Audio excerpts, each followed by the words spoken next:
Hi guys, welcome to my channel. ನಾವಿವತ್ತು soybean ಪಲ್ಯ ಮಾಡ್ತಾಯಿದ್ದೀನಿ. ಮನೇಲಿ ರುಚಿಯಾಗಿ ಸೋಯಾಬೀನ್ ಪಲ್ಯ ಹೇಗೆ ಮಾಡೋದಂತ ನೋಡೋಣ ಬನ್ನಿ.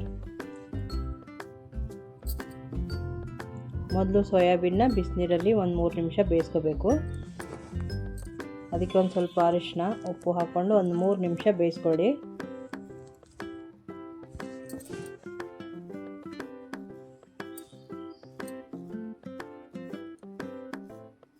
ಒಂದು 3 ನಿಮಿಷ ಬೇಯಿಸ್ಕೊಳ್ಳಿ, ಸಾಕು, ಮೆತ್ತಗಾಗುತ್ತೆ ಅದು. ಅದನ್ನು ಒಂದು ಸೈಡಲ್ಲಿ ತಣ್ಣೀರು ಹಾಕ್ಕೊಂಡು ಆರಕ್ಕೆ ಬಿಡಿ.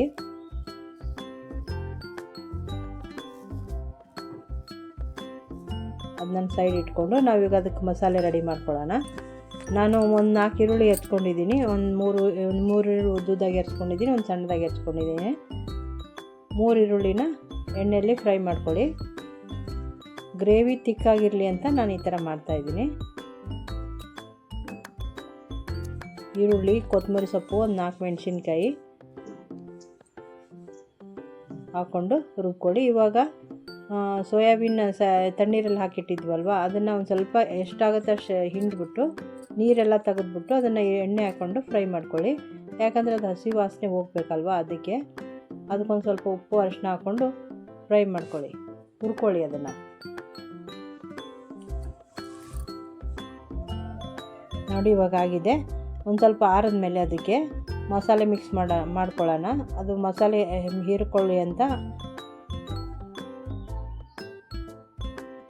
ಅದಕ್ಕೊಂದು ಸ್ವಲ್ಪ ಖಾರ ಪುಡಿ ಹಾಕ್ಕೊಳ್ಳಿ, ಜೀರಿಗೆ ಪೌಡ್ರು, ಧನಿಯಾ ಪೌಡ್ರು ಸ್ವಲ್ಪ, ಅರಿಶಿನ, ಮೊಸರು ಹಾಕ್ಕೊಂಡು ಅದನ್ನು ನೀಟಾಗಿ ಕಲಿಸ್ಕೊಳ್ಳಿ. ರುಚಿಗೆ ತಕ್ಕಷ್ಟು ಉಪ್ಪು ಹಾಕ್ಕೊಳ್ಳಿ. ಒಂದು 2 ನಿಮಿಷ ಅದನ್ನೆಲ್ಲ ನೀಟಾಗಿ ಕಲಿಸ್ಬಿಡಿ. ಅದು ಹೀರ್ಕೊಳ್ಳುತ್ತೆ, ಮಸಾಲೆ ಎಲ್ಲ ಎಳ್ಕೊಳ್ಳುತ್ತೆ ನೀಟಾಗಿ ಅಂತ. ಅದನ್ನೊಂದು 5 ನಿಮಿಷನಾದರೂ ಕಲಿಸ್ಬಿಟ್ಟು ಸೈಡಲ್ಲಿ ಇಟ್ಟಿರಿ ಅದನ್ನು. ಇವಾಗ ಒಗ್ಗರಣೆ ಹಾಕ್ಕೊಂಡು ಅದಕ್ಕೆ ಪಲಾವ್ ಎಲೆ, ಚಕ್ಕೆ, ಒಂದು 4 ಲವಂಗ, ಜಾವಿತ್ರಿ ಎಲ್ಲನೂ ಎಣ್ಣೆಲಿ ಒಂದು ಸ್ವಲ್ಪ ಫ್ರೈ ಮಾಡಿಕೊಂಡು ಅದಕ್ಕೆ ಒಂದು ಸಣ್ಣದಾಗಿ ಈರುಳ್ಳಿ ಹೆಚ್ಕೊಂಡಿದ್ನಲ್ಲ ಅದನ್ನು ಇದಕ್ಕೆ ಹಾಕ್ಕೊಂಡು ಫ್ರೈ ಮಾಡ್ಕೊಳ್ಳಿ. ಒಂದು ಸ್ವಲ್ಪ ಬ್ರೌನ್ ಬರೋ ಗಂಟ ಫ್ರೈ ಮಾಡ್ಕೊಳ್ಳಿ. ಇವಾಗ ಮಿಕ್ಸಿಗೆ ಆಡಿಸಿ ಇಟ್ಕೊಂಡಿದ್ವಲ್ಲ ಅದನ್ನು ಹಾಕ್ಕೊಂಡು ಕಲಿಸ್ಕೊಳ್ಳಿ, ಒಂದು ಹಸಿ ವಾಸನೆ ಹೋಗೋಷ್ಟು.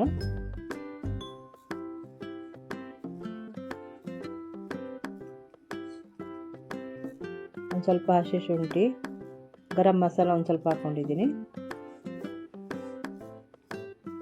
ನಾವಿವಾಗ ಸೋಯಾಬೀನ್ಗೂ ಒಂದು ಸ್ವಲ್ಪ ಖಾರ ಪುಡಿ ಹಾಕಿದ್ದೀನಿ, ಅಚ್ಚ ಖಾರ ಪುಡಿನ. ಇದಕ್ಕೂ ಒಂದು ಸ್ವಲ್ಪ ಕಮ್ಮಿ ಹಾಕ್ಕೊಂಡಿದ್ದೀನಿ. ನಿಮ್ಮ ಖಾರ ಎಷ್ಟು ಬೇಕೋ ಅಷ್ಟು ಹಾಕ್ಕೊಳ್ಳಿ. ನಾನು ಕಮ್ಮಿ ಹಾಕ್ಕೊಂಡಿದ್ದೀನಿ ಸ್ವಲ್ಪ.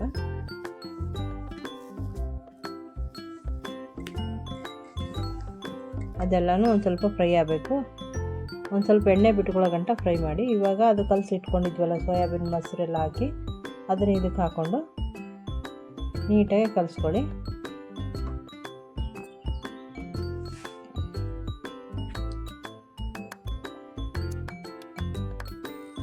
ಮೊಸರು ಹಾಕಿದ್ದೀವಿ, ಅದನ್ನು ಕಲಿಸ್ತಾ ಇರಬೇಕು, ಇಲ್ಲಾಂದರೆ ಮೊಸರು ಒಡೆದೋಗ್ಬಿಡುತ್ತೆ. ಹಾಕಿ ಎಲ್ಲ ಕಲಸಿ ಒಂದು 2 ನಿಮಿಷ ಮುಚ್ಚಿಡಿ. ನೋಡಿ ಎಣ್ಣೆ ಸ್ವಲ್ಪ ಬಿಟ್ಕೊಂಡಿದೆ. ಇವಾಗ ಕೊತ್ತಂಬರಿ ಸೊಪ್ಪು, ಸ್ವಲ್ಪ ಕಸೂರಿ ಮೇಥಿ, ಒಂದು ಸ್ವಲ್ಪ ಜೀರಿಗೆ ಪೌಡ್ರ್ ಹಾಕ್ಕೊಂಡಿದ್ದೀನಿ ಲಾಸ್ಟಲ್ಲಿ. ಅದೆಲ್ಲ ಹಾಕಿ ಒಂದು 2 ನಿಮಿಷ ಮುಚ್ಚಿಬಿಡಿ. ಇವಾಗೆಲ್ಲ ಬೆಂದಿದೆ, ಇನ್ನೊಂದು ಸ್ವಲ್ಪ 2 ನಿಮಿಷ ಮುಚ್ಚಿಬಿಡಿ, ಚೆನ್ನಾಗಿರುತ್ತೆ. ನೋಡಿ ಇವಾಗೆಲ್ಲ ಎಣ್ಣೆ ಎಲ್ಲ ಬಿಟ್ಕೊಂಡಿದೆ. ಸೋಯಾಬೀನ್ ಸಬ್ಜಿ ರೆಡಿಯಾಗಿದೆ. ಇವಾಗ ಚಪಾತಿ ತಿನ್ನೋಕ್ಕೆ, ಚಪಾತಿಗೆ, ರೊಟ್ಟಿಗೆ ಚೆನ್ನಾಗಿರುತ್ತೆ. ಸೋಯಾಬೀನ್ ರೆಡಿಯಾಗಿದೆ ನೋಡಿ ಇವಾಗ.